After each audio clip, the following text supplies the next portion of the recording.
अस्सलाम वालेकुम dear student. जैसे कि हमने एक सीरीज स्टार्ट की हुई है ई कैट 1 के पेपर में जो क्वेश्चंस आए थे विद एक्सप्लेनेशन हम आप लोगों के साथ शेयर करते हैं। इससे पहले इंपॉर्टेंट अनाउंसमेंट ये है कि जो स्टूडेंट्स भी सेकंड ई कैट टेस्ट की घर बैठे प्रिपरेशन करना चाहते हैं या नेक्स्ट एनईटी 4 टेस्ट की फास्ट यूनिवर्सिटी का जो अपना टेस्ट है एनटीएस नेट के लिए, तो आप हमारे न्यू बैच को ज्वाइन कर सकते हैं। चंद सीट्स हमारे पास रह चुकी हैं। इस दिए गए कॉन्टैक्ट नंबर पर रब्ता करके आप लोग हमारे बैच की तमाम डिटेल्स ले सकते हैं। आप लोगों को बोर्ड के साथ पैरेलल तैयारी करवाई जाएगी। बहुत कंप्रीहेंसिव ये हमारा बैच होने जा रहा है।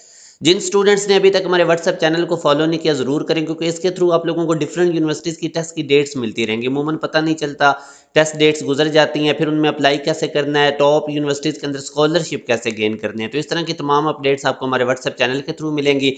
इसी वीडियो के डिस्क्रिप्शन में आप लोगों को इसका लिंक मिल जाएगा।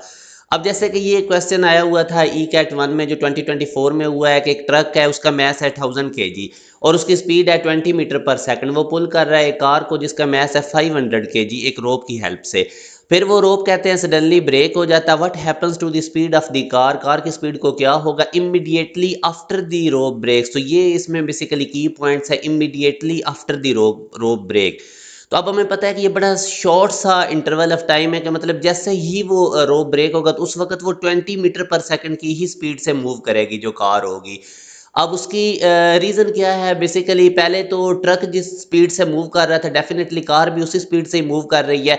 तो वो जो 20 मीटर पर सेकंड, क्योंकि जैसे ही रोप ब्रेक होगा तो इनर्शिया की वजह से वो अपनी स्टेट को मेंटेन रखेगी कार, क्योंकि अब कोई एक्सटर्नल फोर्सेस तो उस पर अभी एक्ट कर नहीं रही। तो इस वजह से immediately after the rope break उसकी स्पीड यही रहेगी जिससे वो इनिशियल मूव कर रही है। तो ये एक इंपॉर्टेंट टाइप का क्वेश्चन है। यहाँ पे स्टूडेंट मिस्टेक कर सकते हैं, वो डिक्रीज पे टिक कर देंगे और फिर गलत हो जाएगा, क्योंकि उसने immediately after the rope break पूछा, कोई एक्सटर्नल फोर्सेज नहीं अभी एक्ट कर रही। तो immediately after the rope break वो अपनी जो इनर्शिया है वो स्टेट ऑफ इनर्शिया में होगा, अपनी स्टेट को मेंटेन रखेगा। तो इस वजह से वो 20 मीटर पर सेकंड से ही मूव करेगा। तो ये मैंने इसकी एक्सप्लेनेशन लिख दी है, आप लोग वीडियो को पॉज करके इसको यहाँ से पढ़ सकते हैं।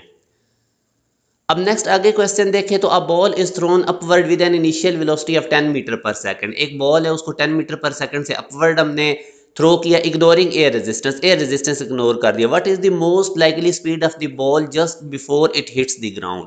तो अब डेफिनेटली वो सेम हाइट कवर करेगा, अपवर्ड भी डाउनवर्ड भी, फिर एयर रेजिस्टेंस को भी इग्नोर कर दिया। तो अगर 10 मीटर पर सेकंड से हमने इसको थ्रो किया तो 10 मीटर पर सेकंड की स्पीड से ही वो ग्राउंड को हिट करेगा।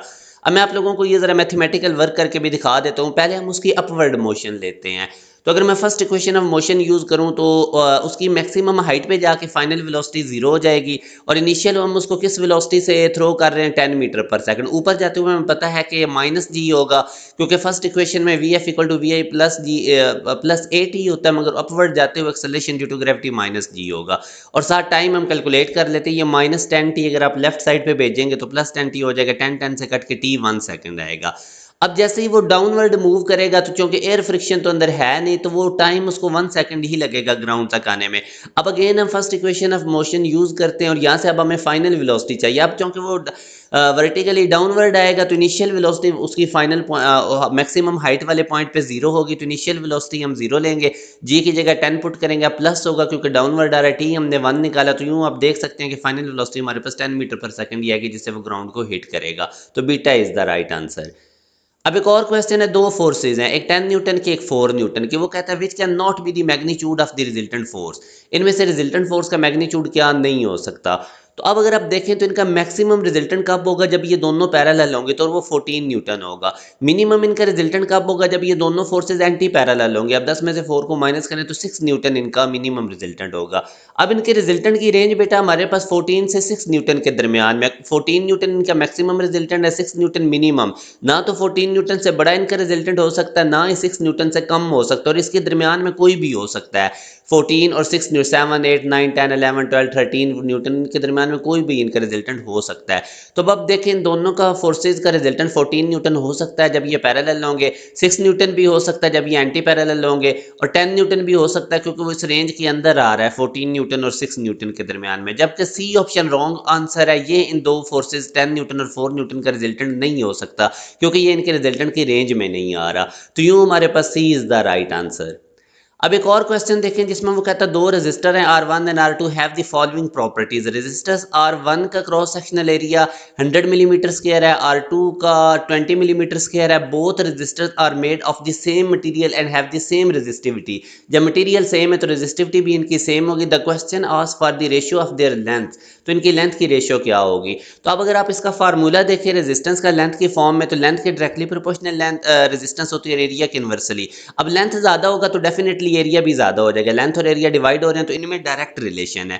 तो ये आप चीज़ आप लोगों ने नोट रखनी है। अगर आप इनकी लेंथ की रेशियो लेंगे, for example L1 over L2 करेंगे तो वो A1 ओवर A2 की इक्वल आएगा, क्योंकि लेंथ एरिया के डायरेक्टली प्रोपोर्शनल होती है। तो अब A1 कितना था 100, A2 कितना था 20, 100 ओवर 20 करेंगे तो 5 हमारे पास आंसर आएगा, जो कि हमारे पास ये बिल्कुल ठीक है। Alpha option is the right answer. अब नेक्स्ट क्वेश्चन में वो कहता है which of the following factors effect the magnitude of the induced EMF in the coil. तो इंड्यूस्ड ईएमएफ का अगर आप फार्मूला देखें तो ये सेल्फ इंडक्टेंस पे डिपेंड करती है। जो कॉइल में से करंट पास कर रहा होता है बीटा ऑप्शन उसमें भी बिल्कुल डिपेंड करती है, और जो rate of change of current है उस पर भी डिपेंड करती है। तो यूँ ये जो हमारे पास बेसिकली डेल्टा ऑप्शन है ऑल ऑफ दिस करेक्ट है, ये इसके फार्मूला में से ही सारा कुछ पूछा गया था। अब ये गैल्वानोमीटर के रिलेटेड क्वेश्चन है, इसको आप लोग खुद ट्राई करें, जिसमें वो कह रहा है कि galvanometer is converted into ammeter by connecting shunt resistance with it. Consider its range is from 0 ampere to 10 ampere. ये इसकी रेंज का बनाना है। When current of 1 ampere passes through galvanometer, ये डिफ्लेक्शन शो करता है 15 डिग्री की, और जब 2 एम्पेयर का करंट पास करेगा तो फिर ये कितनी डिफ्लेक्शन शो करेगा। अब इस क्वेश्चन को आप सॉल्व करें और कमेंट सेक्शन में आप लोगों ने इसका आंसर बताना है। तो ये हमने एक सीरीज स्टार्ट की हुई है जिसमें मैं आपके साथ पास पेपर के एमसीक्यूज डिस्कस करता हूँ ईकेट 1 के पेपर के। मगर जो स्टूडेंट्स एक प्रॉपर वे से तमाम सब्जेक्ट्स की तैयारी करना चाहते हैं तो आपके लिए हाईली रिकमेंडेड है हमारे इस बैच को ज्वाइन करें।